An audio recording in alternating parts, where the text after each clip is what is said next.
Buenos días, Saddleback en español. Buenos días. ¿Cuántos están alegres, contentos, felices? ¿Cuántos desayunaron ya? Todos desayunaron, qué bueno. Porque hoy te traigo un desayuno espiritual, un desayuno que va a cambiar y transformar tu vida para siempre. Yo proclamo y digo en esta mañana que tu vida después de hoy no va a ser nunca igual. Que el poder de Dios, su unción y su misericordia va a caer sobre ti y te va a transformar de manera radical. Eso lo proclamo yo en el nombre de Jesús. Amén. Pero antes vamos a agarrar este pequeño aparato. ¿Quiénes tienen un teléfono celular? Vamos a quitarle todo el volumen, apagarlo, tirarlo a la basura. No permitas que este aparato te robe la bendición que Dios tiene para ti hoy. Qué bueno es estar en la casa de Dios, qué bueno es predicar. El predicador le da hambre y sed de proyectar la palabra, porque lo que estamos de este lado nunca nos llegamos a imaginar lo que Dios va a hacer con algunos de ustedes, o muchos de ustedes, a partir del momento en que oyen la palabra. La palabra de Dios es viva y eficaz, es poderosa y no es como ningún otro libro. Por eso se llama la palabra de Dios. Pero antes quiero hacer un pequeño ejercicio. Yo quiero que las mujeres que estuvieron en este magno evento donde participaron 67 mujeres se pongan de pie en un segundo. Pónganse de pie, mujeres que estuvieron ayer en el evento de edificación de las mujeres. Yo quiero que le demos un fuerte aplauso a estas hermanas, porque pueden tomar asiento. Espiritualmente crece porque busca a Dios. Vas a crecer espiritualmente tanto como busques crecer. ¿Me están oyendo? No. Sí. Ok, entonces vamos a seguir. Ahorita lo vuelvo a poner. Bueno, como le estaba diciendo, vas a crecer espiritualmente tanto como busques al Señor. Y hoy vamos a continuar con la serie de descubriendo la razón por la cual fuimos creados. Cada uno de nosotros fue creado para mucho más. El mensaje de la semana pasada, mi amigo Rafa estuvo predicando acerca de la razón por la cual fuimos creados. Él tocó 4 puntos muy interesantes. Para descubrir la razón por la cual fui creado necesito: número 1, tener una clara identidad. Número 2, aceptar mi realidad y estar dispuesto a cambiar. Número 3, reconocer que Dios puede transformarme, es el único que puede cambiar a la gente. Mucha gente llega a mi oficina y me dice: hermano pastor, yo quiero que usted vaya y hable con mi esposo para que lo cambie. Mi esposa no me pudo cambiar a mí, ella tuvo que ir directamente a la fuente que se llama Dios, y Dios comenzó a transformar mi vida. El consejo es: ve a Dios, porque yo no soy Dios. Y el punto 4 es comenzar a vivir la vida que Dios tiene para ti. Pero eso no va a ocurrir hasta que no apliques la fe en tu vida. Y precisamente de eso vamos a hablar hoy. Vamos a hablar acerca del concepto de la fe. ¿Cuántos de los que estamos aquí tenemos una fe inquebrantable? ¿Cuántos de los que estamos aquí movemos montañas? ¿Cuántos de los que estamos aquí somos personas que no necesitamos más fe que la que tenemos? Oh, entonces creo que estoy hablando a la audiencia correcta, porque yo también necesito crecer en fe y en conocimiento. Buenos días, Saddleback en español. Un saludo a todas las personas que nos están viendo vía satélite de todos los países de habla hispana. Un saludo a todas las iglesias satélites que tenemos alrededor del mundo, desde México, pasando por Centroamérica, Suramérica, yendo a la madre patria España. Un saludo a todos los que están recibiendo este mensaje interpretado simultáneamente a diferentes idiomas: inglés, francés, italiano, portugués, alemán y hasta en chino. Mil disculpas si por alguna razón me olvidé de algún país que está recibiendo este mensaje. Y yo creo que la mayoría de ustedes estarán preguntando: este tipo está loco, ¿sí? Este señor está loco, está fuera de sí. Bueno, lo mismo le dijeron al pastor Rick hace 35 años, cuando él se paró delante de una multitud de 67 personas e hizo la primera declaración de esta iglesia. Y esta iglesia es hoy lo que es hoy por una declaración de fe. Esta iglesia está donde está hoy porque un hombre se atrevió a creerle a Dios de manera increíble y comenzó el proceso de transformación generacional. Y eso es lo que estamos buscando. Y eso es lo que Dios quiere hacer contigo en esta mañana. Es interesante el poder entender que Dios no les gusta las pequeñeces. Cuando Dios hace las cosas, Dios las hace en grande. Cuando Dios comenzó la obra en ti, Dios te vio como un ser completamente distinto al que tú y el resto del mundo te puede percibir. Dios vio eso en ti. ¿Por qué? Porque Dios no tiene problemas con la fe, porque Dios es fe. Y cada uno de nosotros fue creado para vivir en el mundo de la fe. Una de las cosas que yo digo mucho es: pobre del cristiano que vive en el mundo de lo natural, pobre del cristiano que vive en el mundo de la humanidad, porque este mundo, que es un mundo corrupto, que es un mundo que está caído, que es un mundo que tiene todas las fallas que nos podamos imaginar, va a buscar absorbernos y nos va a querer meter en su molde, y de eso vamos a hablar un poquito más adelante.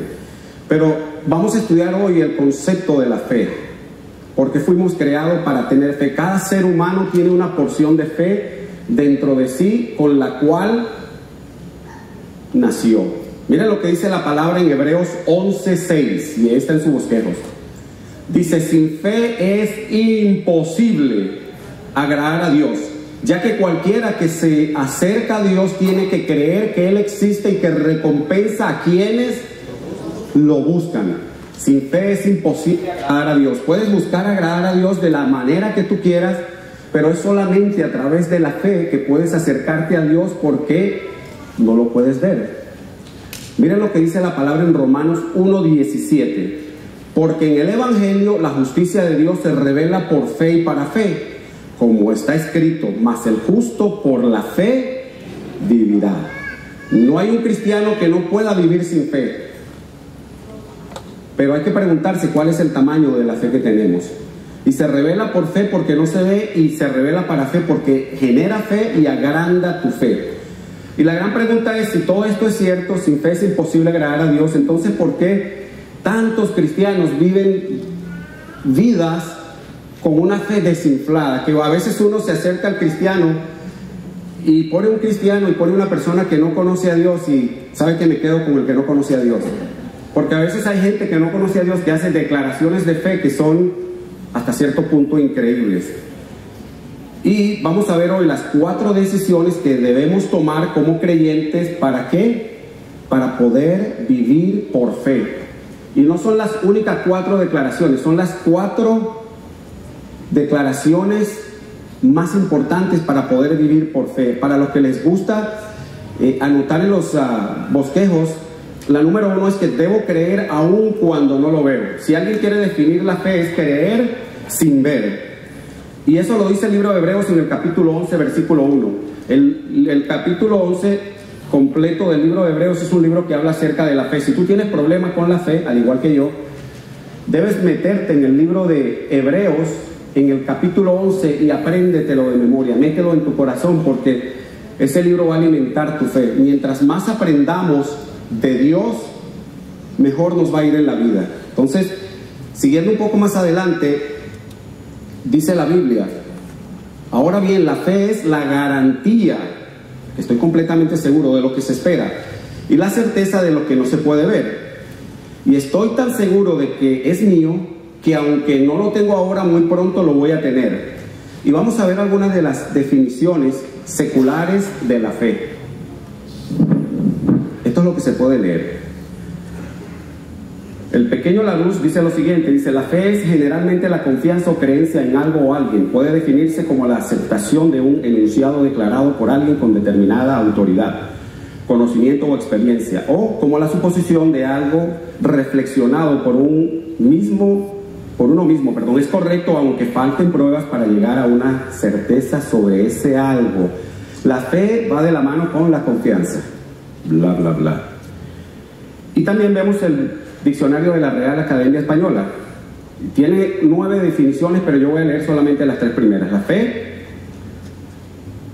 En la religión católica, primera de las 3 virtudes teologales, asentimiento a la revelación de Dios propuesta por la Iglesia. La número 2 es conjunto de creencias de una religión.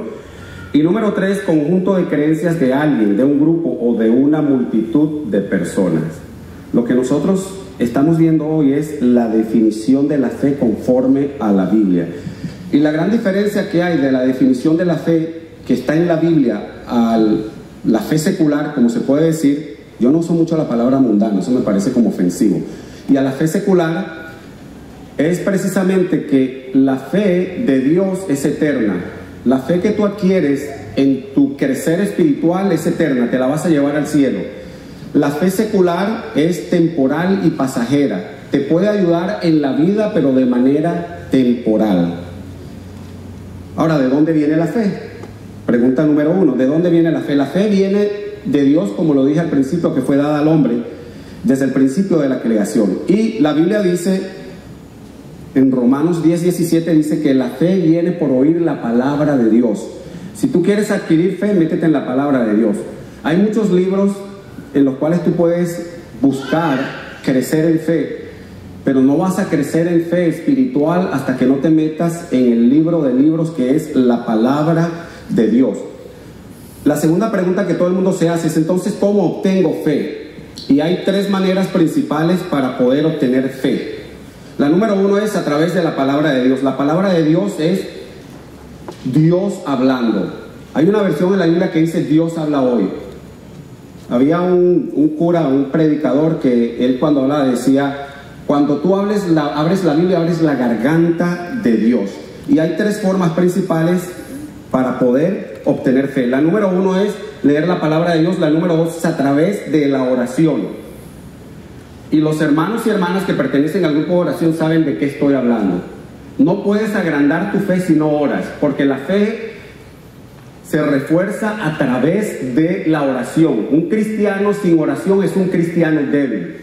Y cuando la gente viene a mi oficina y me pregunta, ay, tengo este problema y me pasa esto y lo otro, la primera pregunta que le hago es, ¿estás orando en relación a ese tema? ¿Estás agarrando este tema y lo estás poniendo en las manos de Dios en oración, o simplemente estás preocupándote, estás regurgitando? Wow, una palabra de domingo, después la buscan en el diccionario. Entonces, la segunda forma es esta, es a través de la oración. Y la tercera es lo que estamos haciendo hoy, es la congregación en grupo grande y la congregación en grupo pequeño. La congregación en grupo grande porque Dios está hablando directamente a través de este mensaje o cualquier otro mensaje, y la congregación de los grupos pequeños porque ahí es donde se da el crecimiento espiritual, practicando los 5 propósitos que nosotros en esta iglesia creemos, que es nuestro paradigma: adoración, compañerismo, discipulado, ministerio y misiones. Ahora, ¿por qué Dios me pide o quiere que yo tenga fe en Él? Esa es la gran pregunta. ¿Por qué Dios quiere que yo tenga fe? ¿Cuál es este asunto de la fe?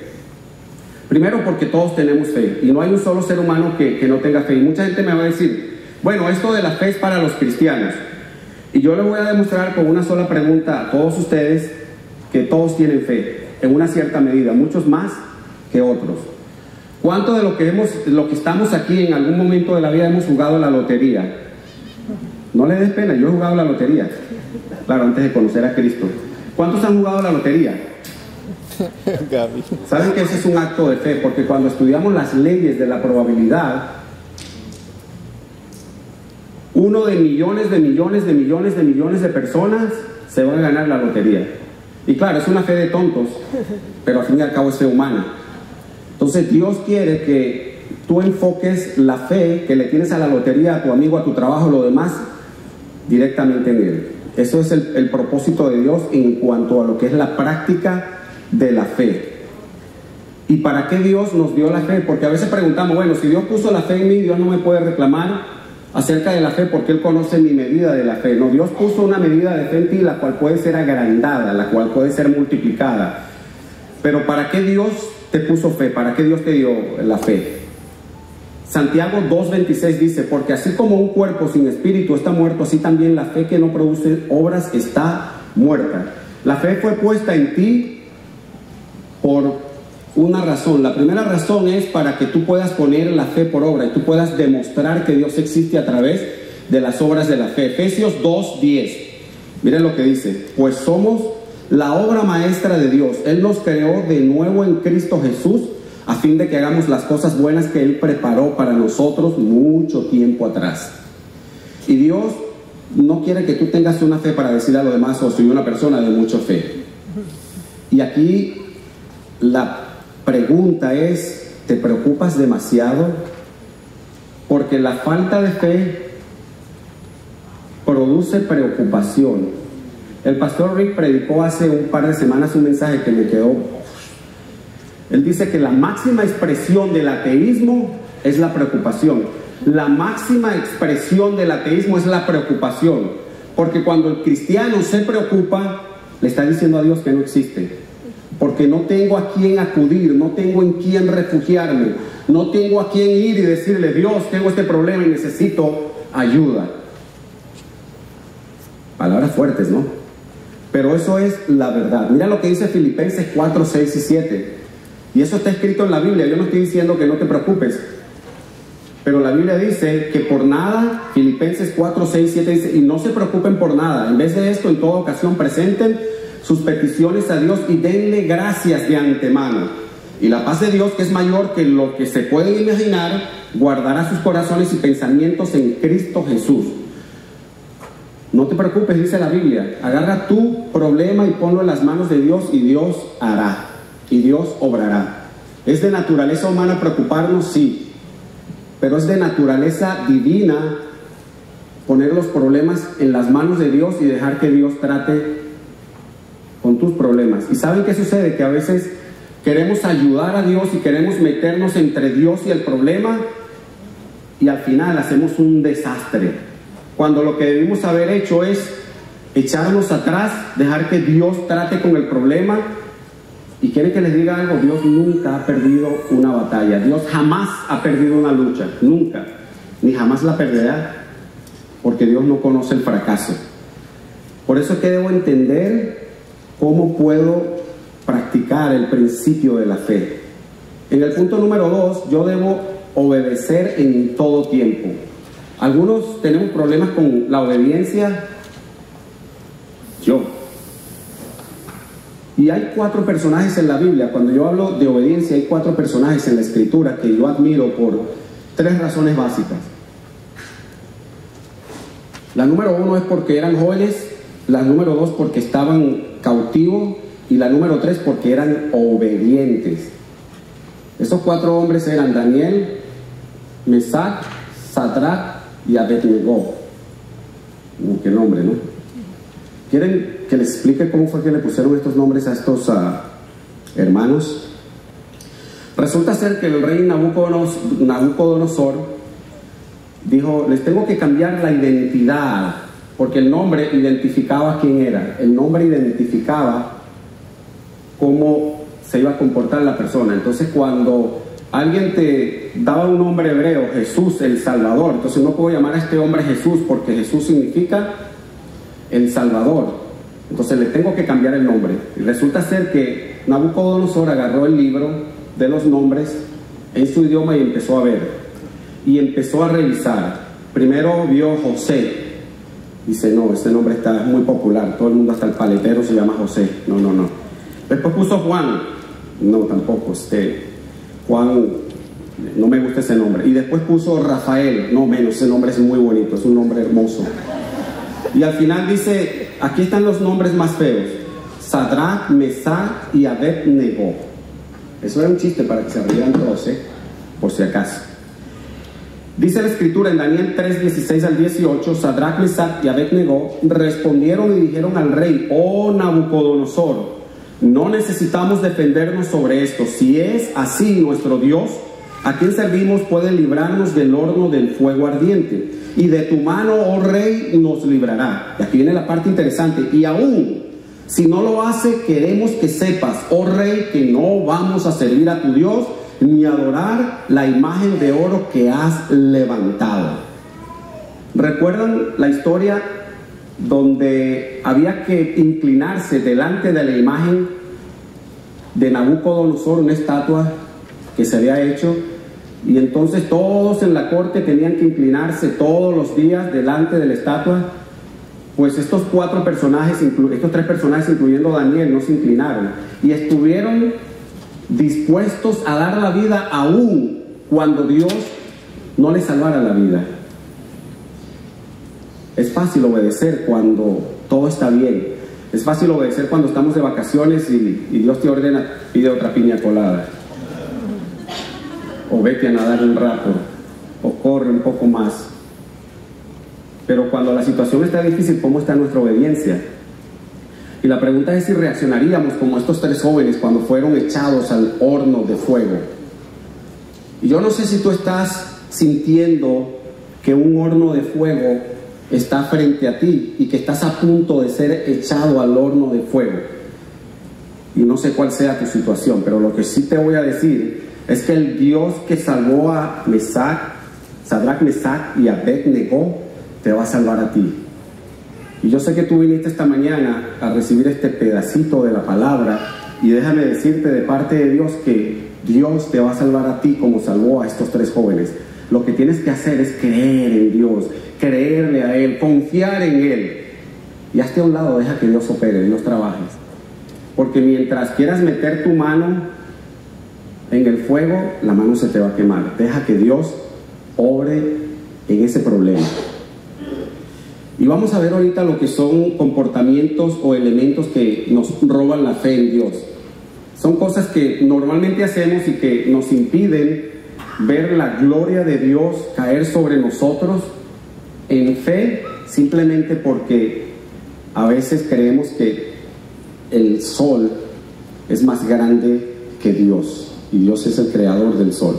Lo número uno es la influencia negativa del mundo. La influencia negativa del mundo. Veamos Romanos 12:2. Dice lo siguiente, dice: no vivan según el modelo de este mundo, mejor dejen que Dios transforme su vida con una nueva manera de pensar. Y la nueva manera de pensar es vivir y pensar en fe. Y ese es el modelo de Dios, el modelo de la fe. Y es por eso que la gente que no tiene su fe enfocada en Dios es gente negativa. El cristiano debe ser el hombre más feliz, más contento, más regocijado que hay sobre el planeta Tierra. Debe ser el hombre más feliz, la persona más feliz del mundo. Porque tenemos el problema más grande de la humanidad ya resuelto. Si me muero ahorita, me voy con Dios, me voy con el Señor. Ya tengo mi destino eterno asegurado. Y lo que voy a hacer es vivir la vida, ¿para qué? Para la gloria del Señor. Es increíble ver cómo la gente, el cristiano, se deja influenciar por la gente negativa. Y cuando la gente negativa empieza a hablar y hablar y hablar, sabe que páralo. Se sabe que, hermano, inclusive hay muchos cristianos negativos. No sé si han tropezado con alguno de ellos en el camino. A mí me gusta que vengan a mi oficina, porque cuando empiezan a sacar el veneno, yo le saco el remedio, saco la palabra de Dios y le dije, porque por fe soy salvo, por gracia soy salvo. Y no voy a aceptar ningún comentario negativo, porque lo que quiero es crecer en fe. Es importante estar alejado de la gente negativa, porque es una enfermedad contagiosa que te puede robar la fe en Dios. Una señora metió sus papeles en inmigración y metió la solicitud por asilo político. Y cuando metió la solicitud por asilo político, llamó y le dijimos: oh, felicitaciones, qué bueno, qué buena decisión has tomado. Después llamó a otra persona y le dijo: no te van a dar la green card, no te la van a dar, porque para ustedes, para los venezolanos, no hay green card, para los mexicanos menos todavía. Para los cubanos, chicos, sí hay green card. Bueno, los puertorriqueños no tenemos ese problema, por eso me puse mi guayabera hoy. Bueno, y entonces vino un comentario positivo y un comentario negativo. Por lo general siempre oímos un poco más el comentario negativo que el comentario positivo. Y hay que empezar a pensar en grande, porque Dios es un Dios que piensa en grande. Dios es un Dios que actúa en lo grande. Dios es un Dios que todo lo puede. Para Dios nada es imposible. y hay que quitarse la influencia negativa del mundo. Lo segundo es la falta de visión.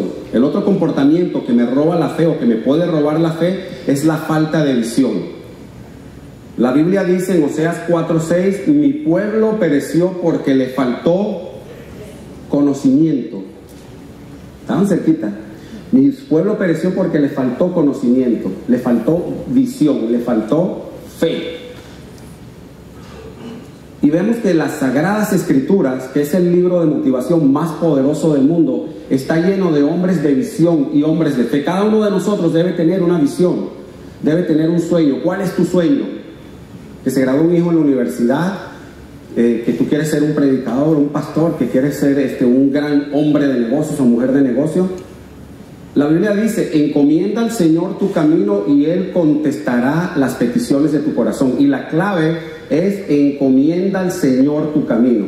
Si cualquier cosa que tú estás pidiéndole a Dios te va a acercar a Dios, te va a ir bien. Si cualquier cosa que le estás pidiendo a Dios te va a alejar, te va a ir mal. Porque estás luchando en contra de los principios que Dios tiene en su palabra. Y por eso tenemos las Sagradas Escrituras, por eso tenemos la Biblia, que es el libro de fe por excelencia. Y esta palabra aparece más de 240 veces en el Nuevo Testamento. Es increíble la forma en que Dios se manifiesta a través de su palabra. En el punto número 3 es persistir hasta el final. ¿Cuántos han tenido una oración o cuántos han estado pidiéndole a Dios algo de hace muchos años y están o han estado a punto de darse por vencido? Yo soy uno de ellos. Yo soy uno de ellos. Y a veces nos ponemos a pensar que Dios no nos puede conceder esa petición. Hay que tener en cuenta que Dios responde toda petición con un sí, un no y un espera. Sí, no o espera. Sí, cuando lo que le estás pidiendo te está acercando a Dios. No cuando lo que le estás pidiendo te está alejando de Dios. Y espera porque todavía no estás listo para la bendición. O espera porque tengo algo mejor para ti. O espera que ya viene en camino. No pierdas la fe ni pierdas la paciencia. Y la clave del éxito está precisamente en esto: practicar 3 elementos básicos de la fe: persistencia, disciplina y dedicación o trabajo arduo. Y es imposible que puedas fracasar cuando pones estas 3 cosas a trabajar. Mira lo que dice Romanos 4:17. Dice, este es el Dios en quien Abraham creyó, el Dios que da vida a los muertos y crea las cosas que aún no existen. Yo tengo oraciones de hace muchos años, más de 20 años, que se las he estado pidiendo al Señor y todavía estoy esperando. Pacientemente esperé en el Señor y el Señor me oyó. ¿Qué estás esperando para creerle a Dios? ¿Qué petición tienes delante de Dios que todavía tú dices, wow, estoy pide y pide y pide y pide y el Señor no me contesta, el Señor se olvidó de mí? No, el Señor no se ha olvidado de ti. El Señor es paciente. El Señor no llega ni antes ni después, sino que llega justo a tiempo. Hay un personaje en la Biblia que es uno de mis personajes favoritos y es el apóstol Pablo. Porque el apóstol Pablo es un ejemplo vivo de cómo funciona la fe y cómo debería operar la fe en la vida del creyente. Miren lo que dijo el apóstol Pablo en 2 de Timoteo 4:7. He peleado la buena batalla, he acabado la carrera, he guardado la fe. Esto quiere decir simplemente que la fe es un maratón, no es una carrera de 100 metros planos. Y vas a tener que practicar la fe todos los días de tu vida. Y vas a buscar, anhelar, crecer en fe hasta el día en que Cristo venga por ti, o que Él venga primero. Y hay que ser persistente hasta el final. Yo tengo una historia de amor que creo que le he contado 1.000.000 de veces, pero nunca me canso de contarla. Fui persistente y persistente pidiéndole a Evelyn que fuera mi novia durante 5 años consecutivos, y yo tenía una fe increíble en que esa mujer algún día me iba a dar el sí. Y yo le decía, ¿quieres ser mi novia? No, y volvió a voltear. ¿Quieres ser mi novia? No, y volvió a voltear. ¿Y quieres ser mi novia? No. Hasta que al final dijo, sí, para quitármelo de encima. Dios quiere que esa fe que uno tiene enfocado en la novia o en el patrón que le estás pidiendo un aumento de trabajo.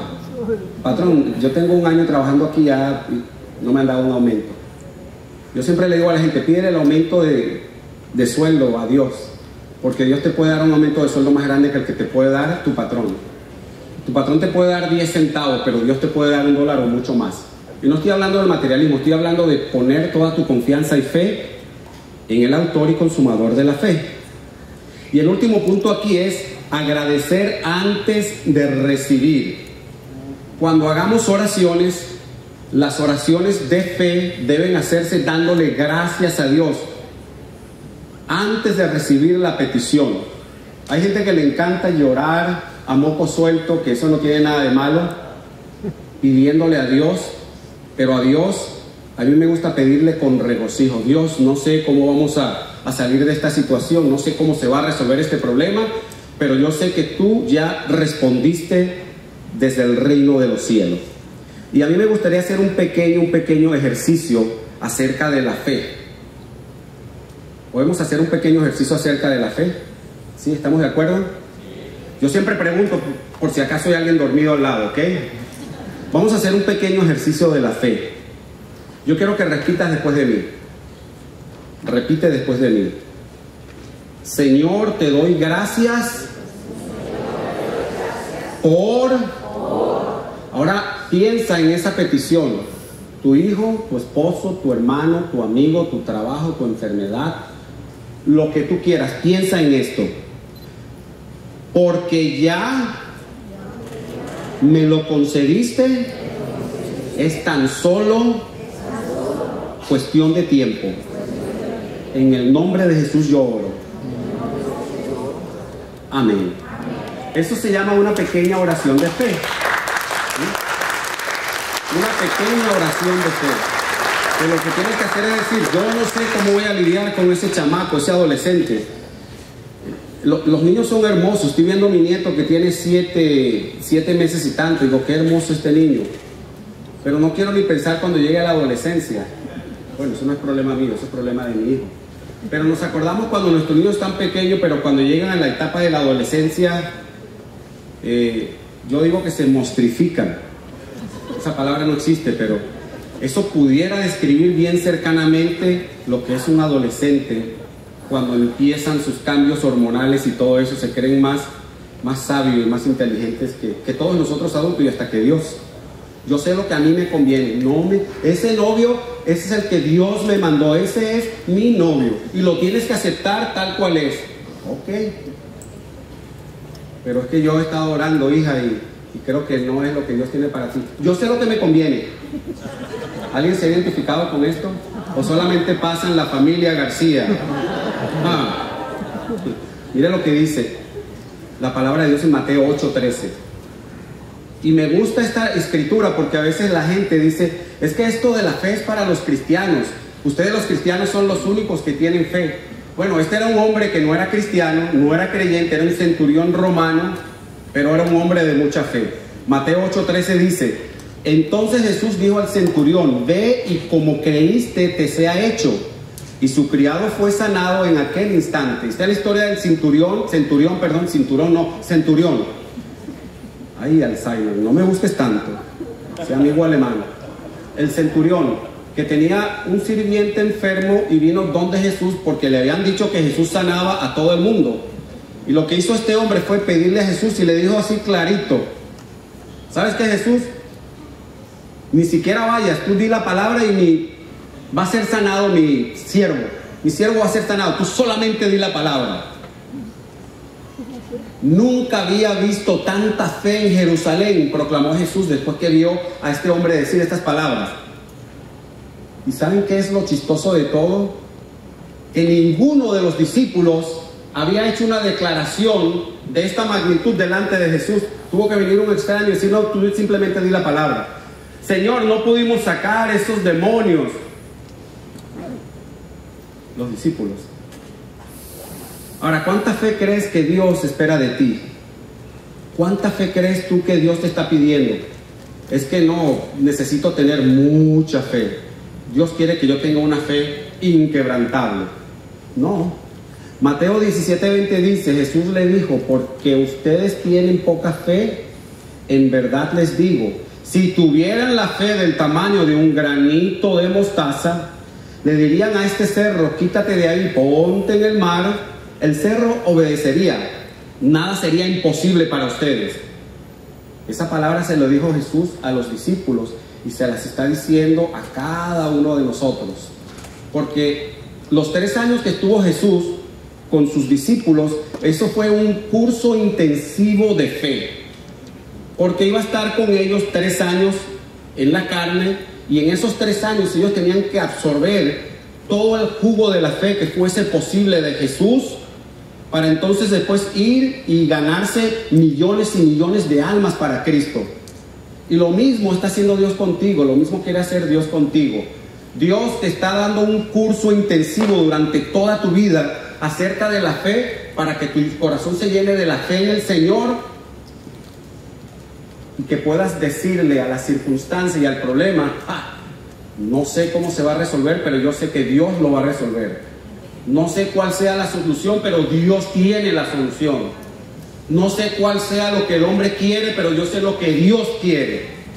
Entonces, cuando dejamos de buscar la ayuda del hombre y la ayuda en nosotros mismos y decimos, Dios, tú eres el único que puedes lograr este milagro en mi vida, entonces empiezan a pasar cosas maravillosas en tu vida. Empieza Dios a obrar de manera distinta. Y aquí hay otra pregunta, la última pregunta. Si tú eres una persona que viniste hoy a la iglesia y no conoces a Jesús, y te estás preguntando, bueno, ¿yo qué tengo que ver con eso? ¿Qué tengo yo que ver con esto de la fe? Es una cuestión religiosa, para mí esto no tiene sentido. Pues déjame decirte que esto tiene que ver más contigo que con el resto de las personas. Y tiene que ver más contigo porque el resto, mucha gente, probablemente el amigo que te trajo hoy, ya conoce de Jesús y ya tiene la fe enfocada en Jesús. Pero tú necesitas tener una relación con Jesús. Tú necesitas entregarle tu vida y tu corazón tal como es y tal como está al Señor y decirle,